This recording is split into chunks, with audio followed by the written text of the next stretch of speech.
जय श्री राम दोस्तों, आप देख रहे हैं YouTube चैनल ज्ञान स्टार प्लस। तो दोस्तों, आप सभी का हार्दिक स्वागत और अभिनंदन। दोस्तों, आज हमने एक सुंदर धार्मिक पहेली आपके लिए चुनी है और पहेली इस प्रकार से है। अकेलापन महसूस करती हूँ, हे कल्प वृक्ष, मुझे एक पुत्री चाहिए, और यदि देवी दो तो मुझे उसका पति स्वर्ग के बराबर का राजा चाहिए। दोस्तों, बहुत ही सुंदर धार्मिक पहेली है।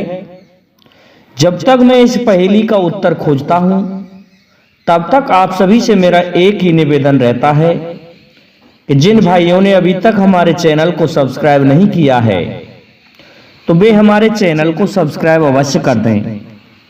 साथ ही बेल आइकन को भी प्रेस कर दें, जिससे कि आने वाले वीडियो का नोटिफिकेशन आपको मिलता रहे। तो दोस्तों, आते हैं मूल पहेली पर। आप सभी को पता है कि हम कथा प्रसंग लेकर के ही आपकी पहेली सुलझाएंगे। क्या होता है दोस्तों, पहली लाइन में लिखा है कि हे कल्प वृक्ष, दोस्तों, अकेलापन महसूस करती हूं, हे कल्प वृक्ष, मुझे एक पुत्री चाहिए, यदि देवी दो तो उसका पति स्वर्ग के राजा के बराबर का होना चाहिए। दोस्तों, बहुत ही सुंदर है। क्या होता है, जब भगवान शिव और मां पार्वती कैलाश पर विराजमान थे और उनका बड़ा पुत्र स्वामी कार्तिकेय बड़ा हो जाता है, तो वह उन्हें छोड़ करके अन्यत्र निवास करने लग जाता है। इस पर मां पार्वती अकेलापन महसूस करती हैं, क्योंकि त्रिनेत्रधारी भगवान शिव तो भजन में लीन हो जाते हैं, ध्यान मग्न हो जाते हैं, लेकिन मां पार्वती को अकेलापन महसूस होता है। इस कारण से एक बार भगवान शिव से कहने लगी कि हे प्रभु, आप मुझे कहीं ऐसे सुंदर स्थान पर ले चलो जहां मुझे वह स्थान कैलाश से भी रमणीक स्थल दिखाई दे। इस पर भगवान शिव कहने लगे, ठीक है, यदि तुम्हारी घूमने की, भ्रमण करने की इच्छा हो रही है तो चलो, मैं तुम्हें लेके चलता हूं। क्या होता है दोस्तों, भगवान शिव माता पार्वती को देवताओं के उद्यान नंदनवन में ले गए। तो नंदनवन में दोस्तों कल्प वृक्ष के वृक्षों की बहुतायत थी, क्योंकि नंदनवन में जितने भी हैं वो कल्प वृक्ष हैं। तो कल्प वृक्षों में मां पार्वती और भगवान शिव भ्रमण कर रहे थे नंदनवन में। अब क्या होता है, एक वृक्ष के नीचे मां पार्वती बैठ जाती हैं और कल्प वृक्ष से मांगती हैं कि मैं अकेलापन महसूस कर रही हूं, इसलिए हे कल्प वृक्ष, आप मुझे एक पुत्री दे दो। तो दोस्तों, कल्प वृक्ष की एक स्थिति होती है कि जो मांगा जाता है वही हाजिर होता है।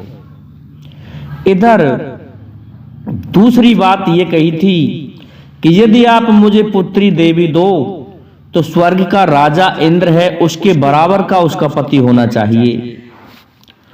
तो दोस्तों, क्या होता है, मां पार्वती को एक पुत्री उत्पन्न होती है जिसका नाम था अशोक सुंदरी। दोस्तों, यूं तो भगवान शिव की 5 पुत्रियों के नाम हैं, जिनमें जया, विषयर, इस प्रकार के 5 नाम बताए गए हैं अशोक सुंदरी सहित। लेकिन अशोक सुंदरी सबसे पहले और बड़ी पुत्री थी।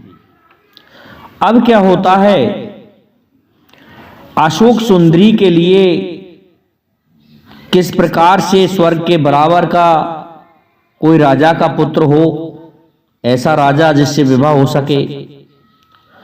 तो एक हुंड नाम का राक्षस था, वह हुंड नाम का राक्षस क्या करता है, अशोक सुंदरी का अपहरण करना चाहता है। एक बार मिलन हुआ था अशोक सुंदरी और हुंड का, लेकिन ये पता चल जाता है कि ये तो राक्षस है, मैं इससे विवाह नहीं करूंगी। हालांकि दोनों की पहचान हो जाती है। इसके पश्चात हुंड नाम का जो राक्षस था वह देवी का अशोक सुंदरी का अपहरण कर लेता है और एक विधवा का स्वरूप बना करके आता है और अपने आश्रम में ले जाता है। लेकिन विधवा का स्वरूप बना करके ले तो जाता है, लेकिन उसके विश्वासघात का जब पता चलता है कि इसने विश्वासघात किया है, तो अशोक सुंदरी उस हुंडा नाम के राक्षस को श्राप दे देती है और कहती है कि तू नहुष के हाथों मारा जाएगा। और ऐसा कहकर के वापस कैलाश में आ जाती है। इधर मां पार्वती कहती है कि हमारी पुत्री का पति तो नहुष होगा, और इधर वह नहुष से के बारे में श्राप दे देती है कि नहुष तेरा वध करेगा। हुंड को श्राप दे देती है अशोक सुंदरी।